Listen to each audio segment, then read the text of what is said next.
Hi ಎಲ್ಲರಿಗೂ ನಮಸ್ಕಾರ. Welcome to master trading. So ಇವತ್ತೊಂದು ಸೆಷನಲ್ಲಿ ನಾನು ರಿಲಯನ್ಸ್ ಬಗ್ಗೆ ಎಕ್ಸ್ಪ್ಲೈನ್ ಮಾಡ್ತಾ ಇದ್ದೀನಿ. So next moment of the Reliance ಏನಿರುತ್ತೆ ಅಂತ ನೋಡೋಣ. I will be sharing the screen.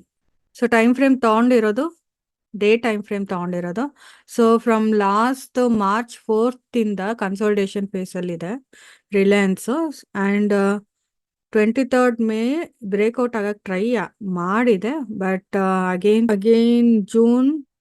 June third ಸಹ ಬ್ರೇಕ್ಔಟ್ ಆಗಿದೆ. ಬಟ್ ಆಮೇಲೆ ಮತ್ತೆ ರೀಟೆಸ್ಟಿಂಗ್ ಎಲ್ಲ ಆಗಿ ಮತ್ತೆ ಇವಾಗ ಬ್ರೇಕ್ಔಟ್ ಆಗ್ತಾ ಇದೆ ವಿತ್ ಹೈ ವಾಲ್ಯೂಮ್ ಆಗ್ತಾ ಇದೆ.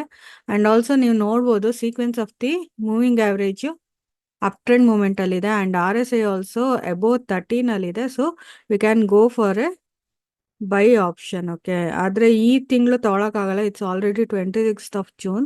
ಸೊ ನಾಳೆ ಎಕ್ಸ್ಪೈರಿ ಇರುತ್ತೆ. So next month of the option ತಗೋಬಹುದು. ಸೊ ಆಪ್ಷನ್ ತಗೊಂಡ್ರೆ ಯಾವ್ದು ತಗೋಬಹುದು ಅಂದ್ರೆ ರಿಲಯನ್ಸ್ 3000 CE ತಗೋಬಹುದು.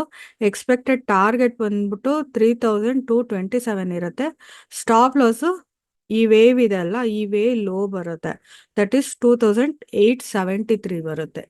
2873 is the stop loss. Buy at 2944 and target 2000 3227 ಇರುತ್ತೆ.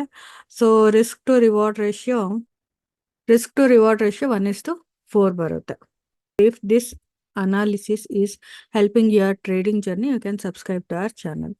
Thank you.